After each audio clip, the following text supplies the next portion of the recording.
We all good? You're rolling. All right, Chief, will you start by just saying and spelling your first and last name for me? Sure. Chief Vanessa Wilson, Vanessa Wilson. Okay, and you're the Chief of Police of Aurora. Yes, sir. How many sworn officers do you have currently? At this very moment, I don't have the exact number, but I would say we should be at 767.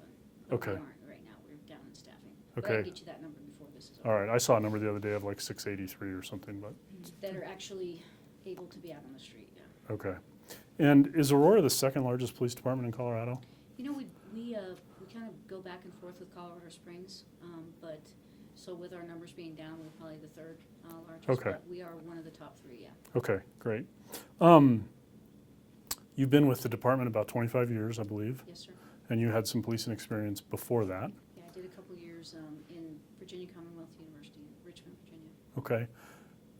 Was being a police chief an ambition from day one, or is it something that sort of became an ambition over time, over your career? You know, truly, it was pretty early on in my career because, you know, to see change affected, you need to be in the position to create that change.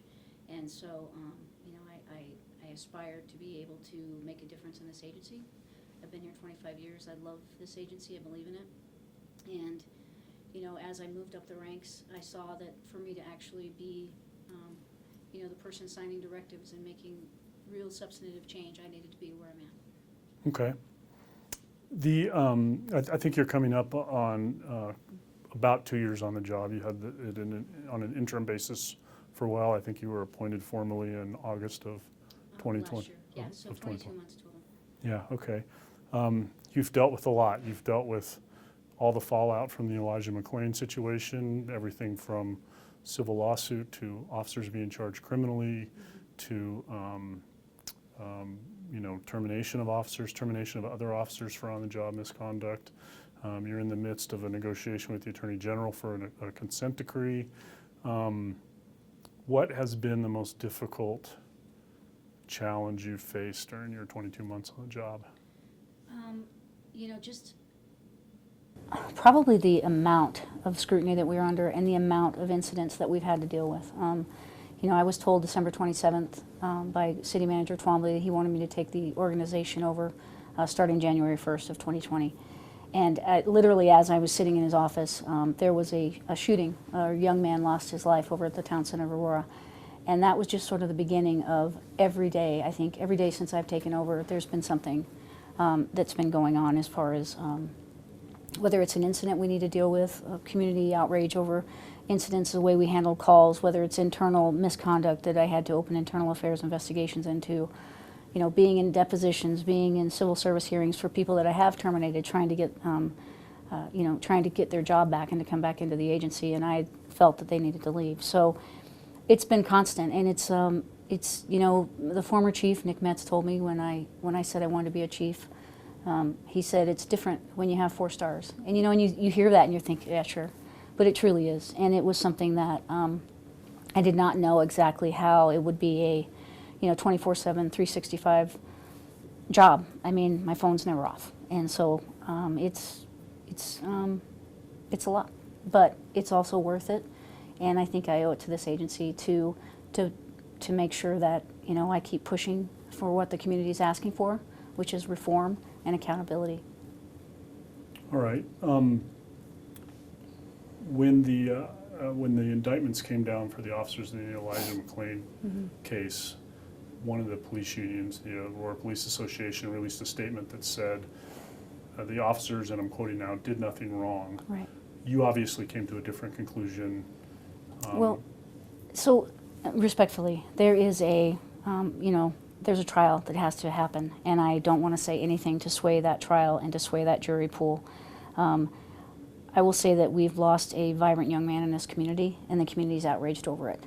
And we have to look at, as a police agency, what we can do differently in the way we respond to calls to ensure that through our directives or through our training, and hopefully we never have this situation again.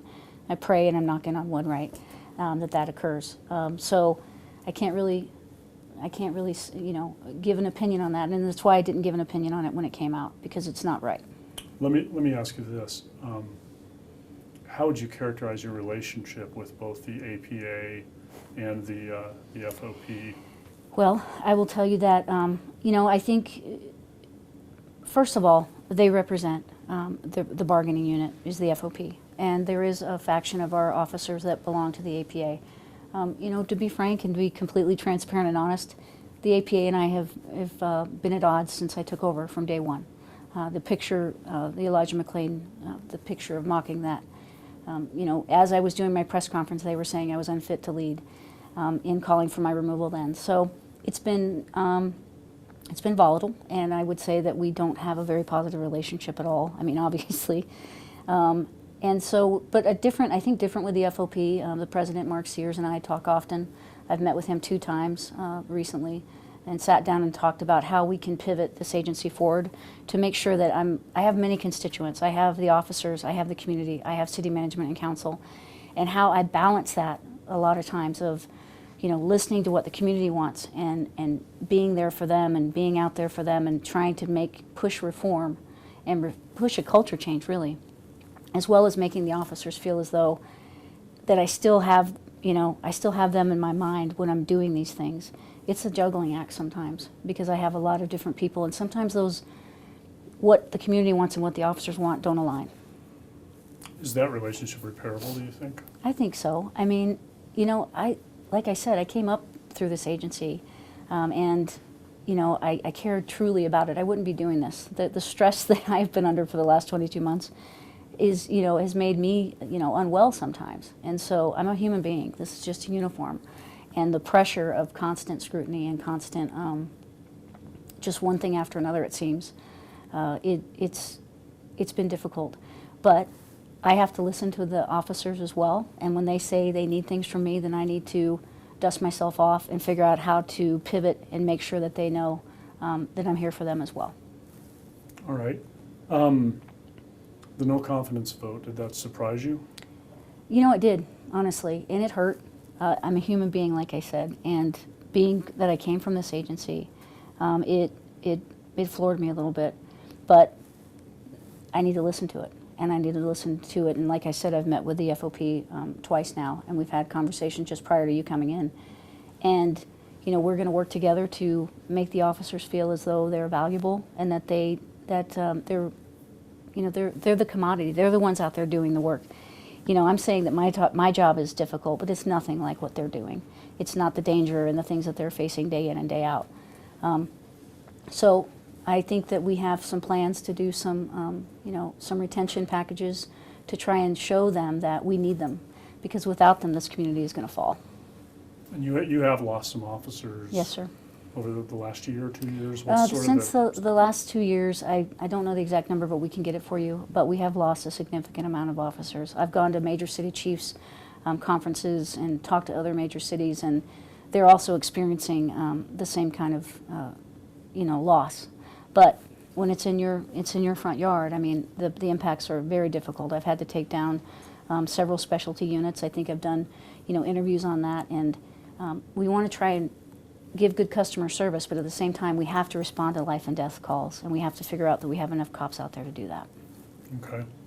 Do you think that the relationship with the unions, do you think that affects policing?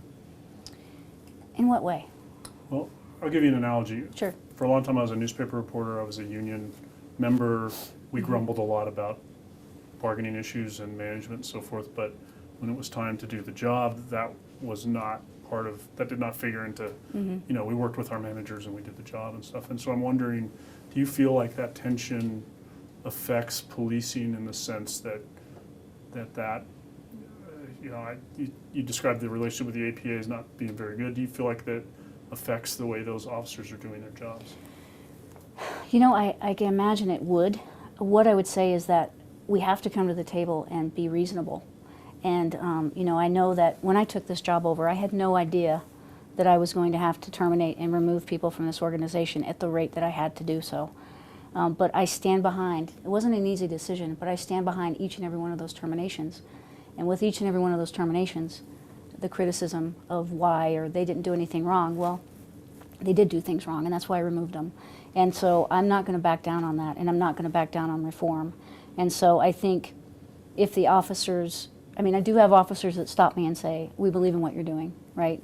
But the squeaky wheel gets the oil, right? And so the ones that are just coming to work every day, doing a great job, doing what we expect of them to do, you know, they're not screaming and yelling. And so I feel as though they can affect it. I don't want that kind of negativity, but, you know, and I'm trying to combat that with the bargaining unit and working closely with President Mark Sears. Okay. And I believe it's 8 officers that you've terminated. Do you know if that number's correct? It's more than that. It's more than Yeah. that, okay. Does anyone have that number? That's up Okay. You can get it to me later. Yes, sir. Mhm. I wanted to talk to you a bit about your leadership style and how you go about your workday. Sure. You know that we requested card swipe data. Yes. Basically after hearing grumbling that people don't see you enough, they don't see you in the office enough, that Right. sort of thing. Talk to me a little bit about that. First of all, let me just tell you what the data showed. Sure. It covered the period from January 1st to the 3rd week of August, Mm-hmm.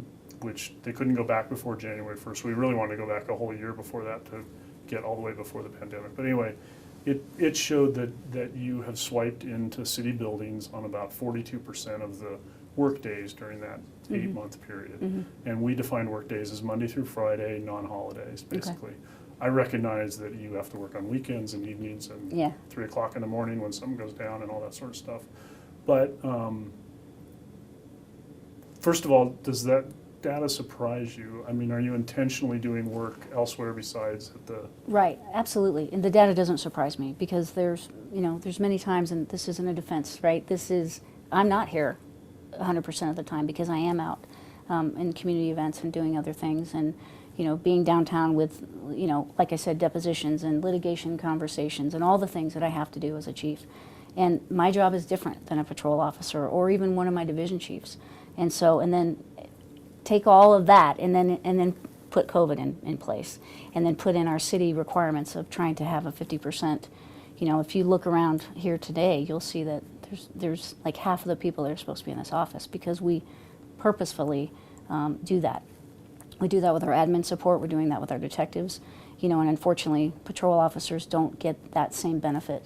But we're trying to keep people safe because, you know, if it takes out the entire chief's office or it takes out an entire homicide unit, I mean, we have to have people that can come and do the job. Do you think it's a fair criticism that the troops feel like they don't see you enough? You know, sure. I mean, if it's a criticism that they want to see their chief more, then that's what I've got to listen to, and I've got to try and do my best. I'm human, and I can't be everywhere, and I can't work 24/7. I do with phone calls and that, but, you know, and I did work from home, mostly a lot of Mondays. I've stopped doing that because I heard the criticism, so now I'm here every day except for the days that are flex days that I'm off. But, you know, these are long hours, but if the cops want to see me, then I need to do my best to do it. But I can tell you it's a heavy lift. And then just one other question about that. The data also showed like the first swipe in this year was like the 3rd week of February. So I didn't know if that was maybe you were waiting until you were vaccinated or... No, that has got to be incorrect. But, you know, a lot of times, and this, I don't want to sound like this is an excuse, right? This is just reality. A lot of times people hold the door for me now. And now, you know, ever since this, I'm like, people hold the door for me. I go, thank you, and then I'll still swipe my card, and they're like, what are you doing? I'm like, you know, it's not a fair representation of the work that I'm doing. I'm putting my heart and soul into this job. And I hope that the community sees that in the reforms that I've made, the changes that I've made, the folks that I've held accountable, the directives I've changed. You know, I'm working hard to bring us back to where we were. Okay. I wonder, I mean, at where we work, we have a bad system too in all the different parts of the building. We get in trouble if we Right. just let somebody else come in on our swipe, basically. So. Yeah, and so, you know, maybe we should change that, but it happens all the time. And so, especially if you're carrying boxes or you've got your hands full, people open the doors for you all the time. As long as we are in uniform and recognize who we are, or we have the identifying lanyard, then, you know, obviously there's a security gate. So there's a lot of things you have to go through to get to this building that we know that you're supposed to be here. Okay. You talked earlier about the department being under, you know, intense scrutiny that you didn't anticipate, probably the level of. Yeah. I mean, do you think the department's embattled? Is that the word you would use? What would you say about this time where you have a number of controversial issues? You're trying to push reforms that are not that popular in some Right, cases, right. at least with the troops. I say it's difficult. I don't think it's, I know we're going to get through it. And, you know, that might sound Pollyanna or optimistic, but we are going to get through it, and we're going to get through it together as a team. I'll be honest with you, from day one of me taking over, I know there's people that want to sabotage me. They don't want to see me succeed, but I'm not going anywhere. Right now I have the community support. I have the city manager's support. I'm doing the job I think I need to do, to have the community believe in the amazing men and women that are out there right now answering calls for service. And the people that have been plucked from this agency or removed from this agency needed to go, and I stand behind that. And so, you know, I can take the criticism, but I'm not going to change the charge. We're going to continue to push forward. All right, and I guess the follow-up to that is hearing this criticism about not being present enough. Not that you're not working, but Right. not being Seen. You know, yeah, Yeah. having FaceTime with the officers.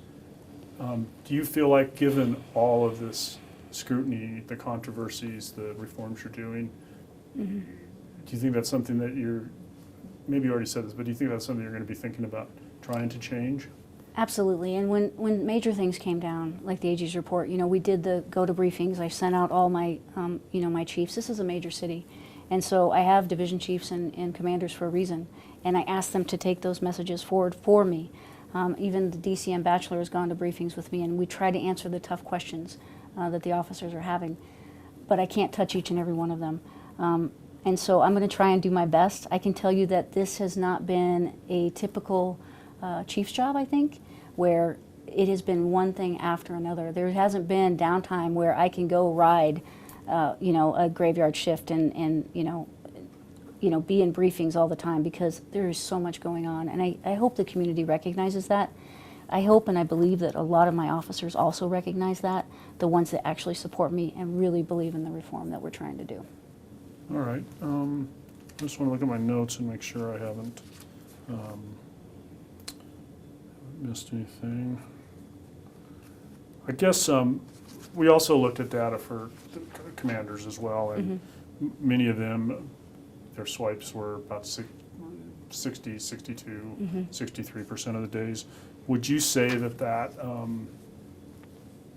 would you attribute that to this idea of not having everybody here all the time, or? Yeah, absolutely. And their districts are like mini police departments, and they need to be, you know, there or have their second in command there. And I know that they trade those days off to make sure there's always a commander in one of those districts as well. And we always make sure there's a chief working. So that's their world that they need to be at and be available for. And my world is, like I said, I have the officers, I have headquarters, I have the community, and I have city council. And so I'm, you know, and I'm pulled a lot of different directions.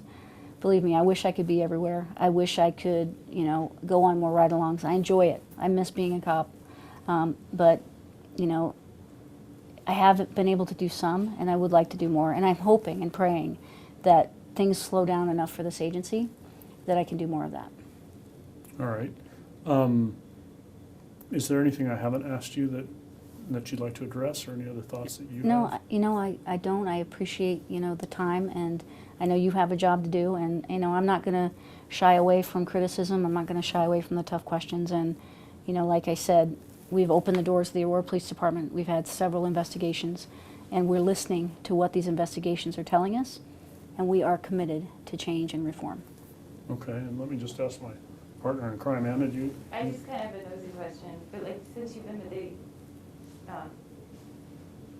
department for such a long time, do you have a lot of time off accrued? And you were talking about flex time, and I was just kind of wondering if that, I don't know if that's too personal. But No, that's fine. I mean, honestly, I had to sell back a lot of my vacation time because I'm unable to take it. And a lot of people are in that boat, right? Because with COVID, no one had anywhere to go. That's not my excuse.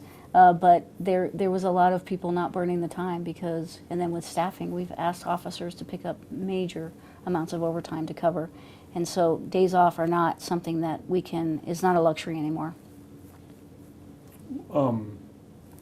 would you have any idea what the overtime budget has looked like compared to, I can say, the get, previous year? I can get you that information. Okay. I know a lot of it, you know, vacancy savings and stuff. And then if you talk to my deputy city manager, you know, he's a numbers guy, he'll be able to spit Okay. that out to you as well. But, and, you know,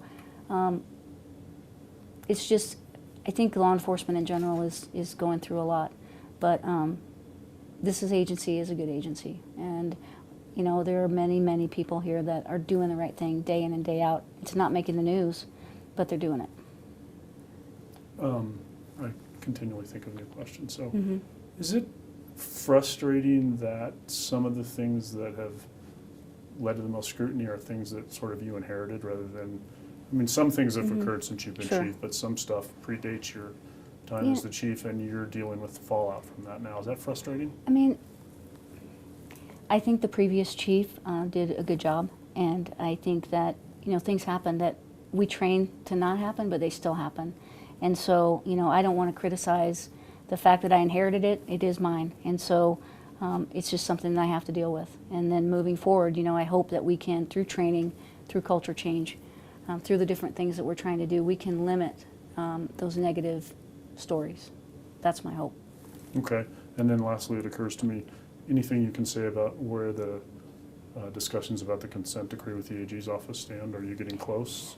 So we are in, you know, we have the deadline where we have to meet, and so we are in conversations. But we've both agreed to confidentiality on those things, and so I'm looking forward to sharing that with the public. I know people want to know what it looks like, what the time frame, what they're going to be focusing on, and I'm confident that we'll get there. That's what I was going to ask. Do you have any doubt that you will get an agreement? I don't believe so. I think that everybody wants what's best for the city and for this police department. Okay. Thank you. Thank you, sir. I appreciate your time. I appreciate yours.